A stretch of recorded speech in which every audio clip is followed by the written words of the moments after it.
Kia ora, kouwhua Smith aho. Nau mai ki te whare, welcome to the House. In this Sunday edition of the House, we will bring some voices from the death of the Treaty Principles Bill and have a quick look at the annual review debate. But before that, a scavenger hunt. Sometimes on the House, question time gets a lot of attention, especially the rules that govern it. But oral questions are possibly the most public form of one of Parliament's key roles, keeping an eye and a check on government. If it's done well, it's not just political theatre. To attempt the done well part, there are actually some pretty tough rules about what should or should not be included. Last Thursday during question time, there was a Q&A between Aisha Verrill and Simeon Brown about the regional provision of abortion services. And after it, Shane Jones made a point of order suggesting that most of the questions should have been ruled out under Standing Order 390. Standing orders are Parliament's rules. Jones meant Rule 388, but the Speaker went with it. The bit that I've stood on this afternoon is arguments, inferences, imputations, epithets, ironical expression or expressions of opinion. They can't be included in an answer, and I've stopped 2 questions so far on that basis. As Jerry Brownlee said, Standing Order 390 includes a list of things that are not allowed in oral questions, some of which he quoted there. A matching rule, 396, lists what must or must not exist in answers. They're almost identical, but not quite. But I think if you were to apply the full extent of all of the provisions under this standing order, there'd be very few questions that could be asked in the House. The Speaker is exaggerating for effect, but you get the idea, and what he said applies equally to answers. These particular rules set pretty tough ideals, and some of them are more honoured in the breach than the observance. Every Speaker tends to focus more on some rules and rulings than others, probably based on things that really annoyed them when they were a plain old MP or minister. And some Speakers, rather than seeking strict adherence, seem to aim for a balanced approach to the breaking, mostly by way of ask a political question, get a political answer. It all got me considering a broken rules scavenger hunt as a way of learning some of the rules. I confined myself to the same day, last Thursday. Let's start with a twofer from National's Climate Change Minister Simon Watts, answering a question from the Greens. Firstly, an epithet.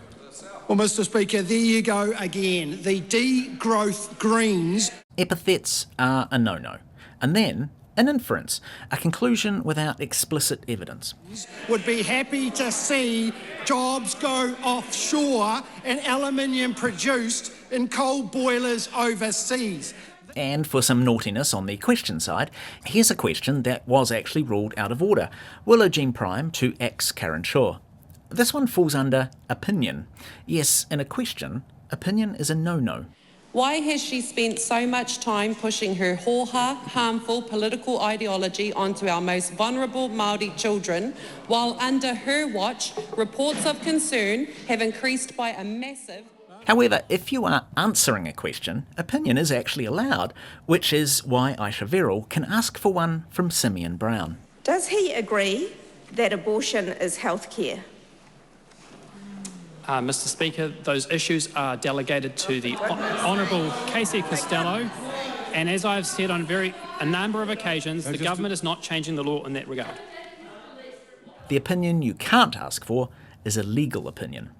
Maria Menukapa Kingi to Karen Shaw. Point of order. Mr Speaker, I was looking for something that showed an actual definition of reasonable force, which is why I posed my question in that way, as opposed to some other rhetoric. That would... So, depends how you look at it, but reasonable force could be considered a legal definition, which is not a question that can be asked in the House. Something else you cannot do is make discreditable references, basically about someone's honour, character or motives. And we're back to Aisha Verrill and Simeon Brown. Did he say, with respect to abortion, we're not changing the legislation because his intention was to reduce services slowly through underfunding and inadequate staffing? No, sit down. Try again.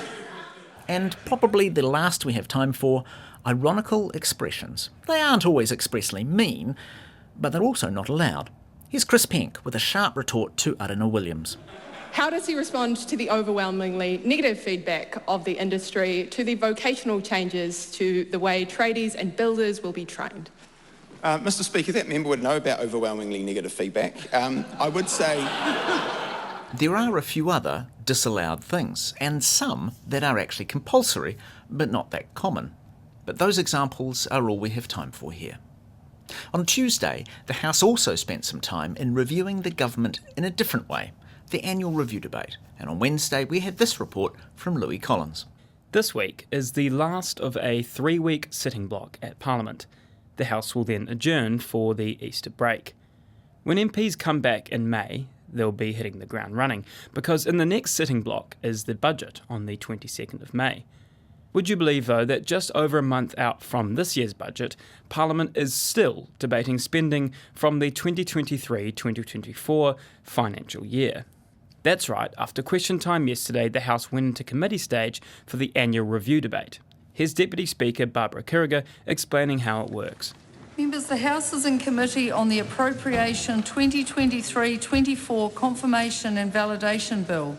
This is the debate on the final position of the government and the annual reviews of departments, offices of Parliament, Crown entities, public organisations and state enterprises as reported by select committees. This is a 10-hour debate. The time for this debate has been allocated to parties on a proportional basis. The debate is split up by portfolios, with the relevant ministers outlining the government's retrospective spending and answering questions from members. The way that plays out is that the chair of the relevant select committee will be the first to speak, outlining what their committee has reported on. After that, the political to and fro begins. A poll last month by Horizon Research found that health was the #1 issue among Kiwi voters. The chair of the Health Committee is Sam Uffindale. Well, thank you, Mr Chair. It's very good to be able to stand up and discuss health in New Zealand and know that this is a government focused on delivery. This is a government that is relentlessly focused on improving delivery for patients. I could just remind the member that as the chair, the standing order is that this is a non-political 5 minutes on what the committee has done. And again. With more people working in the front line, New Zealanders will be able to get... Under 1473, this report is a non-political report back to the committee on the select committee. I'm trying to be... Just a reminder. I note your comments there, Mr Chair. Well, I'm pleased you've noted it, because the second time I've had to remind you. So well, you won't have to remind me again, Note Mr it Chair. and act on it. After that, the House got to hear from the Minister in an opening statement of sorts. Here's Simeon Brown. If you're not measuring it, you're not managing it. And the last government failed to measure, failed to manage, and we are fixing the problems left behind and the thousands of New Zealanders who are waiting too long.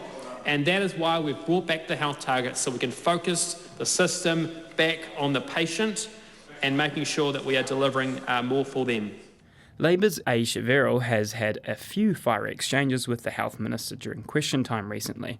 Last night was no reprieve from that. That the financial reports for Health New Zealand were published only a day before the committee's hearing. And when they arrived, oh boy, 300 million attributed to the wrong financial year.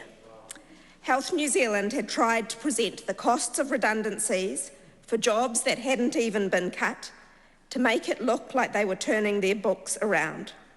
The Auditor-General was having none of it and made Health New Zealand revise its accounts.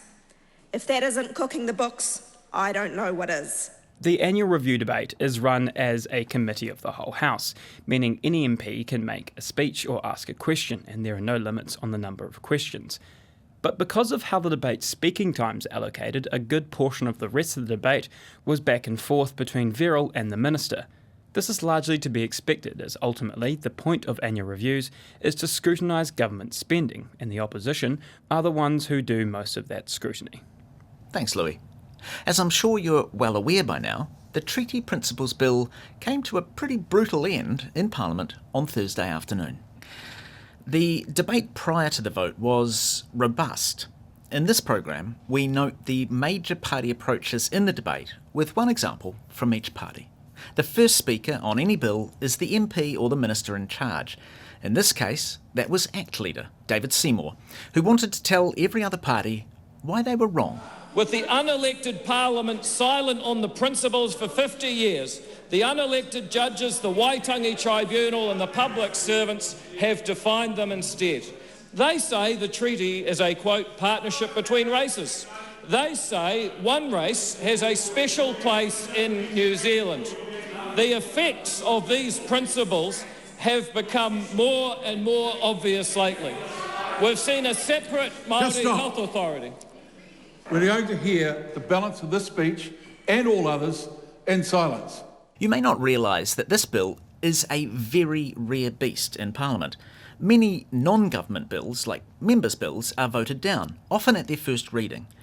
Occasionally, government bills are abandoned, either by being discharged or just by vanishing to the bottom of the order paper, never to be seen again. But having dug through the hundreds of bills that the House has considered in the previous 5 parliaments, no government bill, other than this one, has been debated and then voted down in the House. Governments usually don't set themselves up for such masochism. The opposition, though, were very happy to help with that. Chris Hipkins focused more on National than he did on ACT. Today, National and New Zealand First join the opposition to this bill. But, Mr Speaker, they can claim no victory, no virtue and no principle. They get no credit for finally starting to fight the fire they helped to ignite. Today, Mr Speaker, their votes will fall on the right side of the ledger, but they will forever be on the wrong side of history when it comes to this bill. Green co-leader Marama Davidson did a pretty normal thing for a second reading and gave focus to the words of submitters. Part of the reason why the people were not fooled at all by this bill is because we now have generations of understanding that Te Tiriti was always a dream from mine and your ancestors, the promise of peoples to take the best possible care of each other. And that is an iconic kōrero from Bishop Manuhuia Bennett, which actually needs to be the understanding of where we are going to. The lead speaker for National was Paul Goldsmith, and he was playing defence. We'll hear all sorts of hyperbole today, as we already have from the Leader of the Opposition, about how terrible it is for National to allow this bill even to be introduced. That is just froth and spray. Coalitions require compromises. National opposed the bill and would have preferred it not to have gone forward. ACT wanted to have the bill passed into the law. None of us got what we wanted. That is life under MMP. Our country is not so fragile that we can't withstand a debate about the role of the treaty. For New Zealand First, Casey Costello sought to negotiate the narrow path between not supporting ACT's bill, but also not supporting the principles of the treaty as they are currently understood, or that there are any. Despite the absence of any judge or academic being able to clearly define the principles of the Treaty of Waitangi, the ACT Party believed it could. Despite what has been suggested in the purpose of the bill, a legislation would have taken us back into the courts, which is the last thing this country needs. To put this issue before the courts is exactly what we needed to avoid. And for Te Pāti Māori, the speaker was Hana Rāwhiti Maipi Clark, who managed to attack both the bill and also the privileges action that's been taken against her and her colleagues for their haka at the first reading of this bill. The real issue is not this bill, nor is it doing a haka or practising our Indigenous customs in Parliament. The real problem is that this institution, this House, has only ever recognised one partner, one culture, one language from one treaty. When will the rules of this House acknowledge the laws of this land, tikanga and te tiriti o Waitangi? That is the real question of privilege here. At our darkest hour, we could have chosen to fight this, but we chose to survive this. This bill hasn't been stopped.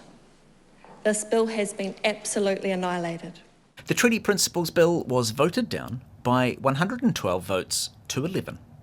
You've been listening to The House. E te whakaranga koe ki te whare. This program is produced with funding from Parliament's Office of the Clerk. Mā te wā.